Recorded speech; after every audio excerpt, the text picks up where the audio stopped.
ನಮಸ್ಕಾರ ವೀಕ್ಷಕ ಬಂಧುಗಳೇ, ನಾನು ನಿಮ್ಮ ಬಸವರಾಜ್ ಹೊಸೂರ್. ಇವತ್ತು ತುಳಸಿಗಿರಿ ಆಂಜನೇಯನ ದರ್ಶನವನ್ನು ಮಾಡಿಕೊಂಡು ಬರೋಣ ಬನ್ನಿ.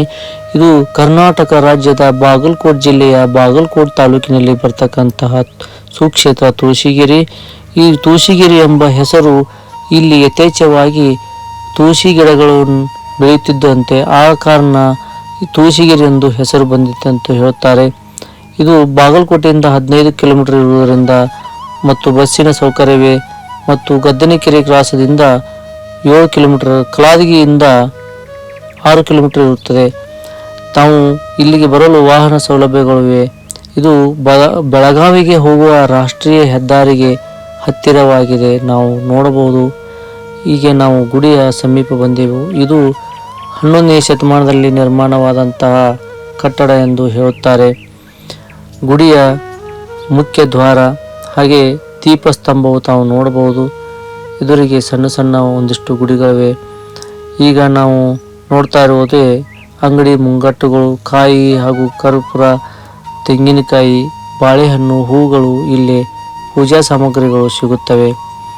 ಕರ್ನಾಟಕ ಸರ್ಕಾರ ಧಾರ್ಮಿಕ ದತ್ತು ಇಲಾಖೆ ಶ್ರೀ ಮಾರುತೇಶ್ವರ ದೇವಾಲಯ ಆಡಳಿತಾಧಿಕಾರಿಗಳ ಕಾರ್ಯಾಲಯ ಕೂಡ ಇಲ್ಲಿದೆ. ಈ ಕ್ಷೇತ್ರದ ದೇಸಾಯಿಯವರು ತಿರುಪತಿ ತಿಮ್ಮಪ್ಪನ ಭಕ್ತರಾಗಿದ್ದರು. ಹಾಗೆ ತಿರುಪತಿ ತಿಮ್ಮಪ್ಪನಿಗೆ ಕಾಣಿಕೆಯನ್ನು ಸಲ್ಲಿಸಿ ಪೂಜೆಯನ್ನು ಮಾಡಿಸಿ ಸೇವಾ ಮಾಡಿ ಬರುತ್ತಿದ್ದರು. ಇದು ಬಹಳ ದಿನಗಳಿಂದ ನಡೆದು ಬಂದ ಪದ್ಧತಿಯಾಗಿತ್ತು. ಮುಂದೊಂದು ದಿನ ಅವರಿಗೆ ವಯಸ್ಸಾದಂತೆ ತಿರುಪತಿ ತಿಮ್ಮಪ್ಪನಿಗೆ ಹೋಗಲು ಕಷ್ಟಕರವಾದಾಗ ಸಾಕ್ಷಾತ್ ತಿರುಪತಿ ತಿಮ್ಮಪ್ಪನೇ ದೇಸಾಯಿಯವರ ಕನಸಿನಲ್ಲಿ ಬಂದು, ಇನ್ನು ಮುಂದೆ ನೀನು ತಿರುಪತಿಗೆ ಬರುವುದು ಬೇಡ, ನಾನೇ ನಿಮ್ಮೂರಿನಲ್ಲಿ ನೆಲೆಸಿ ನಿನಗೆ ದರ್ಶನವನ್ನು ಕೊಡುತ್ತೇನೆ ಎಂದಾಗ ಆಶ್ಚರ್ಯಚಕಿತರಾದಂತಹ ದೇಸಾಯಿಯವರು ಸ್ವಪ್ನದಲ್ಲಿ ತಿಮ್ಮಪ್ಪನು ಬಂದು ಹೇಳಿದ್ದನ್ನು ಗ್ರಾಮದ ಪ್ರಮುಖರ ಜೊತೆ ತಿಳಿಸುತ್ತಾರೆ.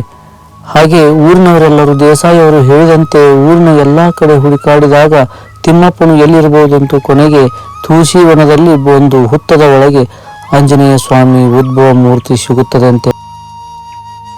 ಉದ್ಭವ ಮೂರ್ತಿಯಾದ ಶ್ರೀ ಆಂಜನೇಯನನ್ನು ಸಾಕ್ಷಾತ್ ತಿರುಪತಿ ತಿಮ್ಮಪ್ಪನೆಂದು 1102ನೇ ಇಸ್ವಿಯಲ್ಲಿ ಅಂದರೆ 11ನೇ ಶತಮಾನದಲ್ಲಿ ದೇಸಾಯಿಯವರು ಮೂರ್ತಿ ಸಿಕ್ಕ ಜಾಗದಲ್ಲಿ ಗುಡಿಯನ್ನು ಕಟ್ಟಿಸುತ್ತಾರೆ ಮತ್ತು ಅಂದಿನಿಂದ ಇಂದಿನವರೆಗೆ ರೆಡ್ಡಿ ಸಮುದಾಯದವರು ಅರ್ಚಕರಾಗಿರುತ್ತಾರೆ. ಇವರಿಂದ ಪೂಜಾ ಕಾರ್ಯಗಳು ನಡೆಯುತ್ತವೆ. ಈ ದೇವಸ್ಥಾನವು ಪಶ್ಚಿಮ ಮುಖವಾಗಿರುವುದರಿಂದ ತುಂಬ ವಿಶೇಷವಾಗಿದೆ. ಈ ಆಂಜನೇಯನು ಶಕ್ತಿಯುತವಾಗಿದ್ದಾನೆ. ಯಾರಿಗೆ ತಿರುಪತಿ ತಿಮ್ಮಪ್ಪನಿಗೆ ಹೋಗಲು ಸಾಧ್ಯವಿಲ್ಲವೋ ಅವರು ತಾವು ಕೂಡ ತಿಮ್ಮಪ್ಪನ ಪ್ರತಿರೂಪವಾದ ತುಳಸಿಗಿರೀಶನ ದರ್ಶನವನ್ನು ಪಡೆಯಬಹುದು.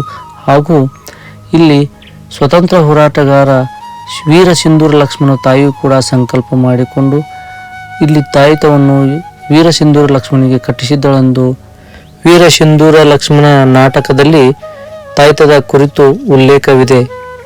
ಸಾಕ್ಷಾತ್ ತಿಮ್ಮಪ್ಪನ ಪ್ರತಿರೂಪವಾದ ಆಂಜನೇಯನನ್ನು ನೋಡೋಣ ಬನ್ನಿ.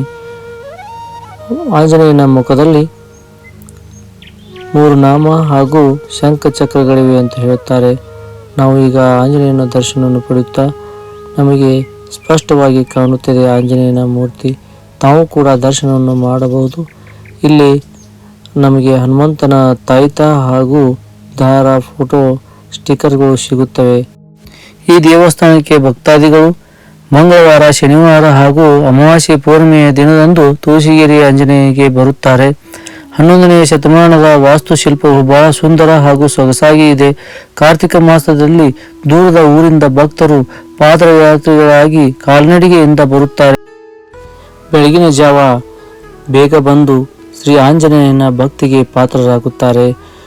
ಕಾರ್ತಿಕ ಮಾಸದಲ್ಲಿ ನಿರಂತರ 7 ವಾರಗಳ ಪೂರ್ಣಾಭಿಷೇಕದ ಜೊತೆಗೆ ತುಳಸಿಗಿರೀಶನ ಕಾರ್ತಿಕೋತ್ಸವ ಕೂಡ 7ನೇ ವಾರ ಇರುತ್ತದೆ ಮತ್ತು ಜಾತ್ರೆಯೂ ಕೂಡ ಇದೆ. ಹಾಗೂ 8ನೇ ಶನಿವಾರ ಮರಿಕಾರ್ತಿಕೋತ್ಸವ ಇರುತ್ತದೆ. ಈ ಕ್ಷೇತ್ರದಲ್ಲಿ ನಮ್ಮ ನಾಡಿನಲ್ಲಿ ಅತಿ ವಿಜೃಂಭಣೆಯಿಂದ ಬಹಳ ಚೆನ್ನಾಗಿ ನಡೀತಕ್ಕಂತಹ ಓಕಳಿ ಉತ್ಸವವು ಬಹಳ ವಿಶೇಷ ಎನಿಸುತ್ತದೆ. ಹಾಗೆ ಬೆಲ್ಲ, ಬ್ಯಾಳೆಯಿಂದ ಕಡುಬುಗಳನ್ನು ತಯಾರಿಸಿ ಅದರಲ್ಲಿ ವಿಶೇಷವೆಂದರೆ ಒಂದು ಸೇರಿನ 5 ತರಹದ ಕಡುಬುಗಳನ್ನು ಆಂಜನೇಯನಿಗೆ ನೈವೇದ್ಯವನ್ನು ಮಾಡುವುದು ತುಂಬ ವಿಶೇಷವಾಗಿದೆ. ಶ್ರೀ ವೆಂಕಟೇಶ್ವರನ ಅವತಾರವಾದ ಹಾಗೂ ಪ್ರತಿರೂಪವಾದ ಶ್ರೀ ತುಳಸಿಗಿರಿ ಆಂಜನೇಯನ ಕ್ಷೇತ್ರಕ್ಕೆ ಎರಡನೇ ವೆಂಕಟಗಿರಿ ಎಂದು ಕರೆಯುತ್ತಾರೆ. ಹೊರ ರಾಜ್ಯ ಹಾಗೂ ನಮ್ಮ ರಾಜ್ಯಗಳಿಂದ ಭಕ್ತಾದಿಗಳು ಬಹುಸಂಖ್ಯೆಯಲ್ಲಿ ಬರುತ್ತಾರೆ.